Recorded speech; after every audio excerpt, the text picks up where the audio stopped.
আসসালামু আলাইকুম ওস্তাদ জি। ওয়ালাইকুম আসসালাম রহমতুল্লাহ বারাকাতু। জি বলেন। আপনাকে আল্লাহ আপনাকে আল্লাহর জন্য ভালোবাসি। জি। আমিন আমি ইয়া সি- রাব্বাল আলামিন। আহব্বাকুমুল্লাহ আহব্বাকুল্লাহ। আমি সিলেট বাংলাদেশ থেকে বলছিলাম। আমি 2020 সালে আলিম পরীক্ষা দিয়ে পাশ করেছি আলিয়া মাদ্রাসা থেকে। এবং মাশাআল্লাহ। আমার কি কি ইচ্ছা ছিল কামেল হা- ফাজিল জি, আলিম পরীক্ষা আলেম দিয়ে পাশ পরীক্ষা। করতে। হুম এখন আমার ইচ্ছা ছিল হাদিস নিয়ে পড়াশোনা করার, কিন্তু সালাফি মানহাজে আসার কারণে পরিবার থেকে পড়ালেখা বন্ধ করে দিয়েছে। হুম এবং আমি যার কারণে আমি নিজে থেকে রাজশাহীতে মুজাফফর বিন মুহসিন হাফিজাউল্লাহ উনার মাদ্রাসায় ভর্তি হয়েছিলাম। কিন্তু হুম হুম। তারা সেখানে যেতেও বাধা দিচ্ছে ফ্যামিলি থেকে। এখন আমার প্রশ্ন হচ্ছে, আমি কি পরিবারের বিপক্ষে গিয়ে দিন শিখতে পারবো কিনা? আমার জন্য একটু দোয়া করবেন। জাযাকুমুল্লাহ খাইরান। জি। পরিবার যদি পরিবারে থেকে গেলে ওইভাবে বেদাত করতে বাধ্য করে, আর এই জন্যই পড়তে দিতে চাইছেন না, লেখাপড়া করতে দিতে চাইছেন না কোরআন সুন্নাহর মাদ্রাসায়, সুতরাং তাদের বিরুদ্ধাচরণ করতে হবে। নবী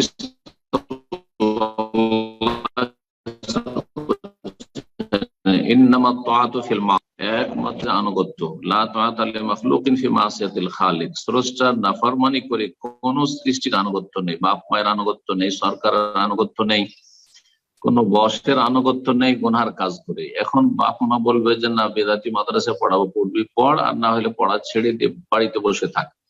বাড়িতে বসে থাকলে তাহলে বুঝছে যে যা লেখাপড়াও করবে না, সুতরাং আমাদের এ বেদাতের বাইরে যেতে পারবে না, আমাদের বাপ দাদার ধর্মের বাইরে যেতে পারবে না, প্রচলিত বেদাতি ধর্মের।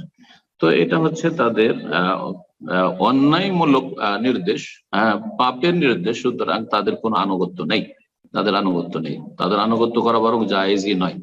সুতরাং তোমার জন্য আহ উচিত হবে, যদি লেখাপড়ায় আগ্রহ থাকে এবং লেখাপড়া করে এগিয়ে যেতে পারবে, ইনশাআল্লাহ চেষ্টা করে সবাই এগিয়ে যেতে পারে। সবাইকে আল্লাহ দিয়েছেন, স্মৃতি শক্তি দিয়েছেন, আল্লাহ রাব্বুল আলামিন বিদ্যা বুদ্ধি দিয়েছেন। আল্লাহ রাব্বুল যেন তৌফিক দান করেন এবং এলমে বরকত দান করেন, আমলে বরকত দান করেন, তাকওয়াতে বরকত দান করেন, ভালো আলেম হিসাবে, ভালো দিনের খাদেম হিসাবে কবুল করেন।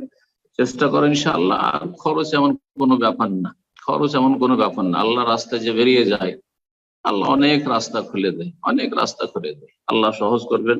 আল্লাহর অনেক বান্দা আছে যারা হয়তো পাশে দাঁড়াবে, অথবা আল্লাহ রাব্বুল আলামিন এমন জায়গা থেকে রিজিক দিবে, কোথা থেকে চলে আসবে মানুষের কাছে বলার প্রয়োজন হবে না। মানুষই খোঁজ করে নেবে যে আল্লাহর অমুক বান্দার প্রয়োজন আছে, সুতরাং সেই প্রয়োজনটা পুরো করে দিই, অভাব আছে অভাব পুরো করে দিই। আল্লাহ তাদের অন্তরে সেসব কথা জাগিয়ে দিবে। কিন্তু আল্লাহর উপর ইয়াকিন লাগবে, তাওয়াক্কুল ভরসা লাগবে। ওমাইয়া তাওয়াক্কাল আলাল্লাহি ফাহুয়া হাসবুহ, আল্লাহর উপর যারা ভরসা করবে তাদের জন্য আল্লাহ যথেষ্ট। ওমাইয়াত্তাকিল্লাহ ইয়াজআল লাহু মাখরাজা, যে আল্লাহকে ভয় করবে তার জন্য আল্লাহ অবশ্যই কোন রকমের রাস্তা বের করবে, উপায় বের করে দেবেন। সুতরাং আমার পরামর্শ হচ্ছে যে বাপ মার এইসব নাজায়েজ কথা, বিদাতি কথা না শুনে কোরআন সুন্নাহর মাদ্রাসায় বয়স আছে পড়াশোনার, যখন তো ভর্তি হয়ে যাওয়া, আর সেখান থেকে মদিনা ইউনিভার্সিটি আসার চেষ্টা করা, সৌদি আরবে যে কোনো ইসলামী বিশ্ববিদ্যালয়ে আসার চেষ্টা করা। আল্লাহ যেন কবুল করেন, এবং হতে পারে যে আল্লাহ বড় দিনের খাদেম হিসেবে কবুল করবেন। প্রয়োজন রয়েছে উম্মতে মুসলিমা, আর প্রয়োজন রয়েছে আজকে দিনের খাদেমের প্রয়োজন রয়েছে, আলেমের প্রয়োজন রয়েছে, ডাক্তার, ইঞ্জিনিয়ার, আর দুনিয়ার শিক্ষায় শিক্ষিত চাইতে অনেক অনেক বেশি প্রয়োজন রয়েছে দিনের খাদেমের। আল্লাহ যেন তৌফিক দান করেন। জি।